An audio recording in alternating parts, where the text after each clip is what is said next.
झगड़ा किसी का भी हो जाए उसके नतायज बहुत बुरे निकलते हैं, मगर खवातीन का झगड़ा इतना नुकसानदेह नहीं होता। बस जरा सी तल कलामी और ये जा वो जा। लेकिन बाज दफा कुछ खवातीन बदले की आग में जलते हुए मामलात को इतना तूल देती हैं कि उसका असर कई नस्लों तक जाता है और फिर इस झगड़े में बहुत सारे मर्द भी मुलव्वस हो जाते हैं। बात इतनी बढ़ती है कि कई अफराद को अपनी जान से हाथ धोना पड़ते हैं, मगर इसके बाद भी ये झगड़े ख़त्म नहीं होते। मंडी बहाउद्दीन में भी दो खवातीन के दरमियान तकरार शुरू हुई, लेकिन इस तकरार ने ऐसी सूरत हाल की जिससे ना सिर्फ दो खानदान तबाह हो गए बल्कि बहुत सारे लोगों को भी इसका खमियाजा भुगतना पड़ा।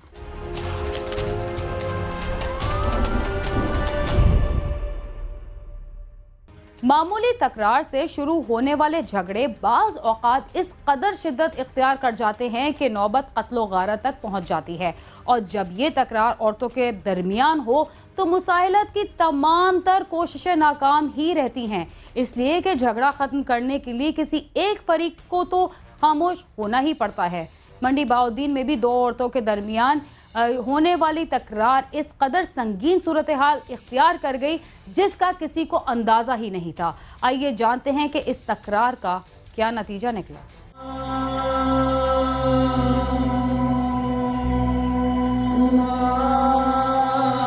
मंडी बहाउद्दीन के गांव पिंडीलियानी का रहायशी 6 बच्चों का बाप इकबाल जिम्मेदारी करता था। जिंदगी हंसी खुशी बसर हो रही थी। एक सुबह इकबाल हस्बे मामूल खेतों में काम करने चला गया। उसकी बीवी बाजार जाने के लिए घर से बाहर निकली तो वहाँ से एक महल्लेदार खातून तसव्वुर बीबी गुजर रही थी। दोनों आपस में टकरा गयीं, जिस पर उनकी तलख कलामी हो गई। ताहम महल्लेदारों ने बीच बचाव करवा दिया।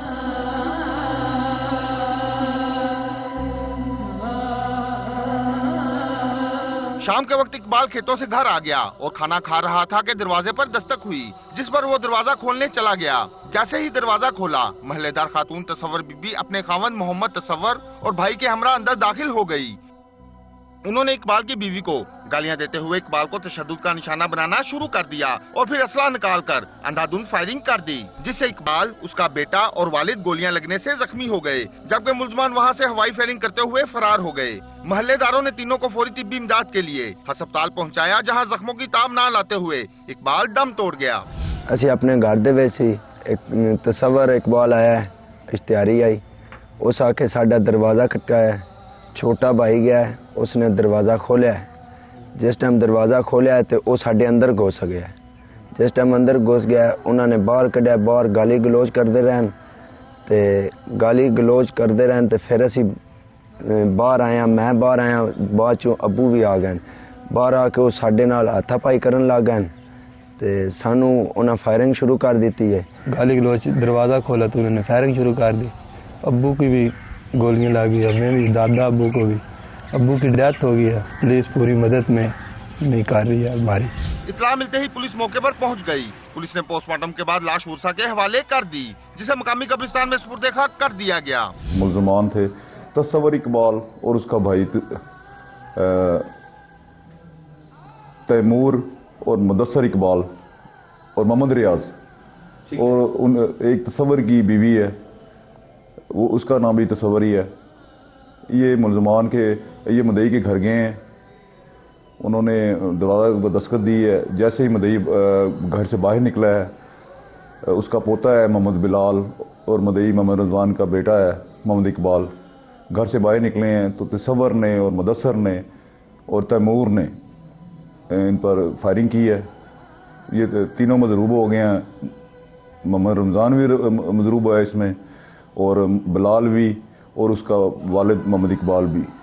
इकबाल को जब ये अस्पताल लेके आए तो वो उन्हीं जख्मों की ताब ना लाते हुए जान बहक हो गया। पुलिस ने मुकदमा दर्ज करके मुलजमान तसव्वुर बीबी और उसके भाई को गिरफ्तार कर लिया, जबकि उसका शौहर मोहम्मद तसव्वुर रोपोश हो गया, जिसकी गिरफ्तारी के लिए पुलिस की खुसूसी टीम बना दी गई। वजह नाद उन्होंने औरतों का झगड़ा बताया है। तो दोपहर को कोई झगड़ा हुआ था। मुलजम है जो मोहम्मद रियाज, उसको गिरफ्तार किया है, उसको उससे वेपन बरामद करके उसको जेल भिजवा दिया गया है। मुलजमा तसव्वुर बीबी, उसने बेल करवाई है, बुरी जमानत है, उसकी 27 तारीख है। तसव्वुर इकबाल जो है वो अभी तक गिरफ्तार नहीं हुआ है। उसके लिए हमारी टीमें ऑलरेडी रवाना है। इंशाअल्लाह ताला जल्द उसको गिरफ्तार करके उसको कैफे इक़्तिदार तक पहुँचाएँगे।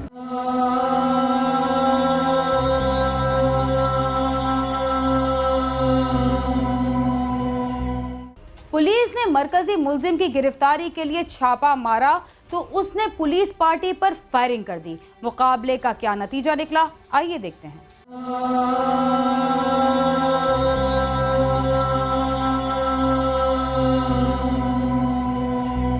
इकबाल के वर्षा का कहना है कि जालिमों ने उनके खुशियों भरे घर को मातम कदा बना दिया है। मुलजमान को जल्द अज जल्द गिरफ्तार किया जाए। जबकि मकतूल के बेटे का कहना है कि उसके बाप के कातलों को फांसी दी जाए। मुलजम तस्वर जराइम पेशा है और उन्हें मुकदमा वापस लेने के लिए धमकियां दे रहा है। इस दा अगों भी साडी जान नू खतरा है, ठीक है। धमकियां भी आ रही कि इंज कर देंगे, थानू मार देंगे। तस्वर इकबाल धमकियां कर रहा है साडे नाल। जे अगर मेरे कोल कोई चीज़ नहीं, भाई साहब ने मेरे, ठीक है, वो भी मेहनत मजदूरी पहले करते हैं, घर का खर्चा चलाते हैं। अज हुण साडे खर्चे जिहड़े ने उतले करने पै गए ने। घर का खर्चा असीं किस तरह चलावांगे? ते सन वज़ीर आला पंजाब दे साडी दरख्वास्त है कि मुलजम जल्द तो जल्द गिरफ्तार किए जान ते फुल कानूनी कार्रवाई की जाए। मैं ये मुतालबा करता हूँ कि वज़ीर आज़म से हमारे जो बाप के कातिल है उन्हें गिरफ्तार करें जल्द से जल्द। उनसे कुछ सज़ा जो मिलती है वो अच्छी तरह सज़ा दें। दूसरी जानिब मुलजम मोहम्मद तस्वर की वालदा का कहना था कि उसका बेटा बदबख्त है जिसने उसकी जिंदगी अजाब बना दी। अच्छा है कि वो मर जाए और घर वालों की जान अजाब से निकले। मैं इस तो आ वेदियो मैं मजबूर हाँ, जिथों तक दिल है मिल है चलो मेरे सामने खड़वा के मैं समझा मेरे दो आंतरी जहाज को ना मैं उत्तर दुनिया तरह को मैं इस गले फायदे चास मैं कचारियां वेखन, थाने वेखन, डीपीओ दे दफ्तर वेखन, मैं सारा कुछ वेख लिया। मैंने 5 दिन डीपीओ साहब दफ्तर बाई रखे। मैं कि मैं दी वारस कोई ना मेरे हाथ खड़े हुण भी सार मेरे हाथ खड़े ना, जिथे लभदा साडे सामने गोली मार चढ़ो। पुलिस ने मुलजम मोहम्मद तस्वर की गिरफ्तारी के लिए गांव में एक डेरे पर छापा मारा, जहां मुलजम और उसके एक साथी ने पुलिस पार्टी पर फायरिंग कर दी। पुलिस ने भी जवाबी फायरिंग की। मोहम्मद तस्वर का साथी वहां से फरार हो गया। जबकि पुलिस ने मोहम्मद तस्वर का घेराव करके उसे हथियार फेंककर गिरफ्तारी देने के लिए कहा तो उसने गिरफ्तारी देने की बजाय अपनी कनपट्टी पर गोली मारकर जिंदगी का खात्मा कर लिया।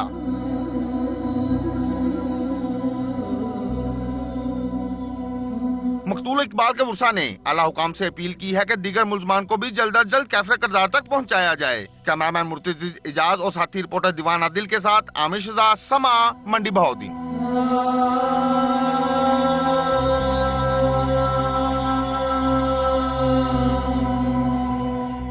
बाज दफा नेकी करने वालों के साथ वो सुलूक किया जाता है कि वो किसी से नेकी करते हुए 100 दफा सोचने पर मजबूर हो जाते हैं। रावलपिंडी में भी झगड़े के दौरान बीच बचाव कराने वाले नौजवान को गोलियां मारकर हलाक कर दिया गया। दुख की बात तो ये है कि पुलिस किसी भी मुलजिम को गिरफ्तार ना कर सकी।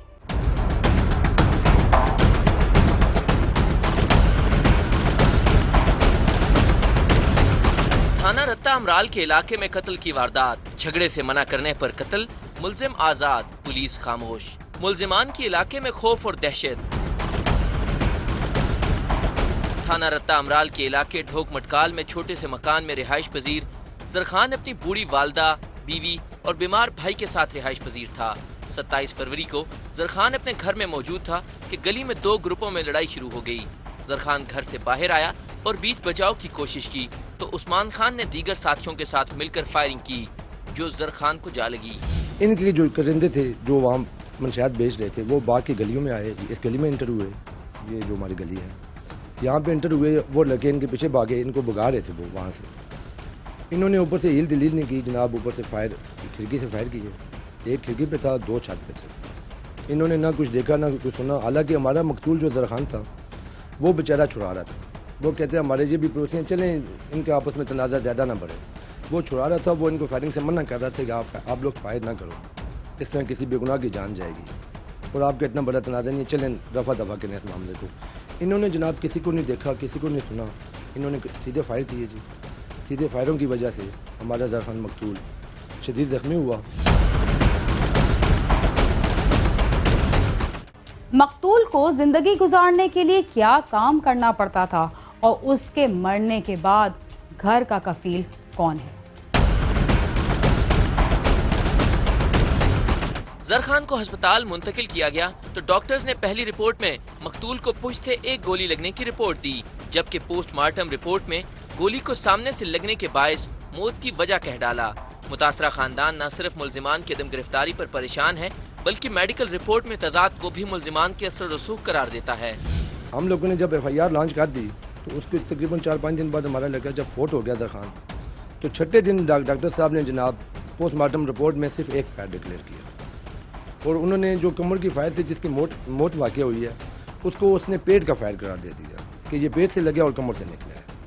पुलिस वाले क्या कहते हैं जी, पुलिस वाले डॉक्टर को रीज़न बना रहे हैं, वो भी इले बहाने कर रहे हैं, मिस हैंडल कर रहे हैं, मिस गाइड कर रहे हैं, सही तरह हमें वो प्रॉपर हैंडल नहीं कर रहे। कोई अभी तक कोई गिरफ्तारी नहीं हुई, कोई रेट्स नहीं हुए। बार बार हमारे जाने के बावजूद हमारे साथ पुलिस का रवैया मुनासिब नहीं है, हमारे साथ उनका गैर मुनासिब हो गया। जरखान की 1.5 माह कबल ही शादी हुई थी। जरखान कई मन वजनी सामान उठाता था तो इसके घर में चूल्हा जलता था। मकतूल की बूढ़ी माँ का कहना है कि बाअसर मुल्जिमान अब भी उन्हें धमकियाँ देते हैं। ये लोग 2 नंबर काम कर रहे, मेरे बच्चे वो काम नहीं करने, वो आई रोज़ की मजदूरी करने ने करे, काम लगना करे नहीं लगना। जरखान शीशे न काम करना है, वो भी करे ट्रक आवे तो ट्रक तो शीशे लाना है, दूसरे तीसरे दिहाड़े करे मजदूरी करने है। मैंने बस माँ इंसाफ चाहिए, मेरे बच्चे ना जलाना, इंसाफ होना चाहिए। अभी हमारी शादी को सिर्फ 1.5 साल हुआ था, मेरी सारी खुशियाँ लुट गई हैं। मुझे इंसाफ चाहिए, मेरे खामन को इंसाफ चाहिए। थाना रत्ता अमराल की पुलिस ने मुकदमा दर्ज करके तफ्तीश शुरू कर दी, लेकिन मुल्जिमान की अदम गिरफ्तारी भी मुतासरा खानदान के लिए किसी मुसीबत से कम नहीं। थाना रत्ता अमराल के इलाके में कत्ल किए जाने वाले जरखान के कातलों की गिरफ्तारी के मामले पर SHO चौधरी जुल्फिकार का कहना है कि कातलों को जल्द गिरफ्तार कर लिया जाएगा, लेकिन वो मौकफ 3 रोज बाद देंगे। कैमरामैन अवैस काजी के साथ आमिर सईद अब्बासी, समा, रावलपिंडी। मरने वाले कभी वापस नहीं आते, मगर जो बच जाते हैं उनकी ज़िंदगी भी मुश्किल से ही गुजरती है, इसलिए कि उनके सर से एक घना साया हमेशा के लिए उठ जाता है। यहाँ वक्त हुआ एक मुख्तसर से वक्फे का, आप समा के साथ ही रहिए।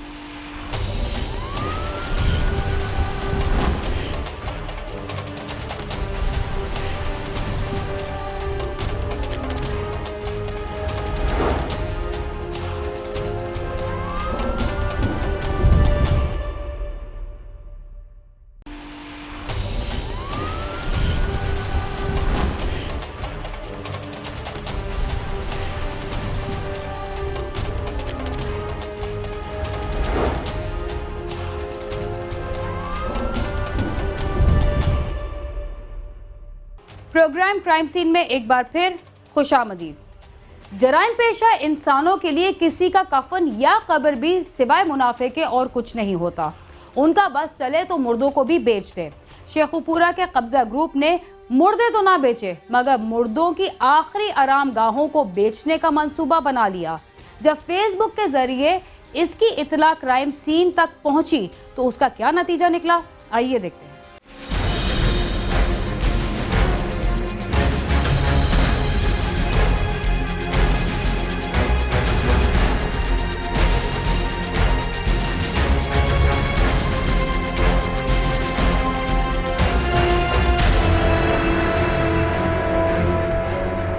मोहल्ला चूड़ीगरा जहांगीराबाद शेखुपुरा में एक शख्स ने अपने साथियों के साथ मिलकर इलाके के कब्रिस्तान में कब्जा करने के लिए कब्रें मिस्मार करना शुरू कर दी, जिस पर अहले इलाका जमा हो गए और दोनों ग्रुपों के दरमियान तसादम की सूरत हाल पैदा हो गई। ताहम इतला मिलते ही पुलिस की भारी नफरी मौके पर पहुंच गई और कब्रें मिस्मार करने वाले 5 अफराद को गिरफ्तार कर लिया। 200 साल का कब्रिस्तान कम से कम 2-2.5 साल का कब्रिस्तान कब्र को एक दी 2-3 कब्रां हेठां आ गई 200-250 कब्र ढा के ना ते अगों फिर शुरू कर दिता। फिर हुण सानू 8 दिन हो गए ने इंतजार करदे आ। DC को जाने ओ AC को भेजदा है, AC को जाने ओ TMO को भेजदा, TMO सानू आंदा कल टाइम दे के मैं आना जी ढा देना जी, ये आर्डर होए ने लेकिन ओदे ते अमल दरामद कोई नहीं हो रहा। कब्रिस्तान पर कब्जे के खिलाफ इलाके के रहायशियों ने सख्त एहतजाज किया। मुजाहिदीन का कहना है कि मोहम्मद हुसैन नामी शख्स ने अपने नशई बेटे के मरने के बाद कब्रिस्तान में उसका मजार बनवा दिया और अब उसकी आड़ में पुरानी कब्रों को मिस्मार करके वहाँ कब्जा करना चाहता है। कब्रां ने जिहड़ियां मिस्मार कीतियां ने जी, ये हाफिज मोहम्मद हुसैन दा नाम है जी, ते ए कुछ ताज़ियां कीतियां सो जी। पहलों इन्हें दरबार बनाया अपने उस बेटे का जिहड़ा बेटा दा नशई है जी, वो दरबार बनाता सो जी, ठीक है जी। टोटली और रस्ता जिहड़ा बनाया जी, रस्ता दे थल्ले भी कब्रिस्तान है सारा जी। टोटली ना कोई इंतजामिया डकदी है, ना कोई होर बंदा डकदा जी। फरौन जिहा बनया जी, लेकिन ये एडी वड्डी ज्यादती है, मतलब मुसलमानों का मुल्क हो गया, एडी वड्डी ज्यादती है कि मैं कब्रस्तान टट गया है तो इंतजामिया बिल्कुल खामोश बैठी है। ऐस कब्जा किया आया इस जगह कब्रस्तान दे उत्ते, कब्रस्तान कम से कम 300-400 कब्र ढा के इसने अपना बेटे दी मजार बनाया जड़ा एक नशई सी। मुजाहिरीन का कहना है कि अगर पुलिस ने कब्जा ग्रुप के खिलाफ सख्त कार्रवाई ना की तो सूरत हाल खतरनाक हो सकती है, जिसकी तमाम जिम्मेदारी इंतजामिया पर होगी। अपील है कि कब्रस्तान मुकम्मल साफ किया जाए, इसकी चारदीवारी की जाए और ये तो जिन्ना मलबा सारा उठाया जाए। जड़ा बार बार अपील के बावजूद साडी गल सुनी नहीं जा रही। इल्तजा है गवर्नमेंट अगे अपना जिन्ने भी इंतजामिया कि साडियां कब्रां दा सदेबाब किया जाए। कब्रिस्तान इंसान की आखिरी आरामगाह है। जब भी कोई कब्रिस्तान जाता है उसके दिल पर एक अनजाना खौफ तारी हो जाता है, क्योंकि इंसान को अपनी मौत याद आ जाती है। मगर माशरे में ऐसे भी अफराद बसते हैं जिनके दिल में शायद मौत का खौफ है ही नहीं। वो कब्रिस्तान को अपने मजमूम मकासद के लिए इस्तेमाल करते हैं। कब्रिस्तानों में नशे के आदी अफराद और नाम नहाद आमलों ने डेरे लगाए हुए हैं। वो न सिर्फ कब्रों के तकद्दस को पामाल करते हैं बल्कि कई तो मुर्दों की हड्डियां तक फरोख्त कर डालते हैं। उलमा का कहना है कि ये एक कबीरा गुनाह है। ये लोग जो कि कब्रिस्तान में बैठ के कब्जा कर रहे हैं या इस जगह को नशे के लिए या किसी भी वजह से इस्तेमाल कर रहे हैं, किसी जुर्म की वजह से, मेरे ख्याल में उन लोगों को एक बात सोचनी चाहिए कि जो कब्र में पड़ा हुआ है वो तो अपना हिसाब दे चुका है, लेकिन जो भी कब्र में नहीं पड़ा हुआ वो अपनी इस अकाउंटेबिलिटी और हिसाब को शायद सच और हक मानता ही नहीं है। वरना उन लोगों में जो ऊपर बैठे हैं और वो लोग जो कब्र में अंदर हैं, उनके अंदर सिर्फ 3 से 3.5 फुट का फ़र्क है। अगर इतने फासले से भी आपको खुदा पे भरोसा नहीं होता तो फिर अदब के साथ वो लोग जो कब्र के अंदर जिंदा हैं, इमाम अली और रसूल पाक का कौल है इस पे कि वो हमसे बेहतर सुनते हैं। जो मरे हुए लोग हैं वो इन कब्रों के ऊपर बैठे हुए हैं। कब्रिस्तान की जमीन पर कब्जा करने वालों के बारे उलमा का कहना है कि ये दरहकीकत मुर्दा लोग हैं जो कि कब्रों को मिसमार करके कब्जा करते हैं और खुद भूल गए हैं कि उन्हें भी एक रोज इसी जमीन में दफन होना है। जो लोग कब्रिस्तानों को इस्तेमाल करते हैं अपनी प्रोटेक्शन के लिए या कब्जे के लिए, इस ज़मीन को ज़मीन समझ के, ये वो जगह है जिस मिट्टी के डरबे से, जिस मिट्टी के घाट से, जिस मिट्टी के इस गड्ढे से हज़रत उमर ख़त्ताब रज़ी अल्लाह जैसे ने वसीयत की अपने बेटे को कि इतना खौफनाक मामला है। अगर दुनिया में लोगों को ये खौफ नहीं है तो इनके लिए इन्ना लिल्लाहि व इन्ना इलैहि राजिऊन पढ़ा जा सकता है। अहले इलाका ने वज़ीर आला पंजाब से मुतालबा किया है कि कब्जा ग्रुप के खिलाफ कार्रवाई करते हुए मुलजमान को जल्द अज जल्द मुकदमा दर्ज करके गिरफ्तार किया जाए। साथी रिपोर्टर शहबाज खान के साथ आमिर शहजाद, समा, शेखपुरा।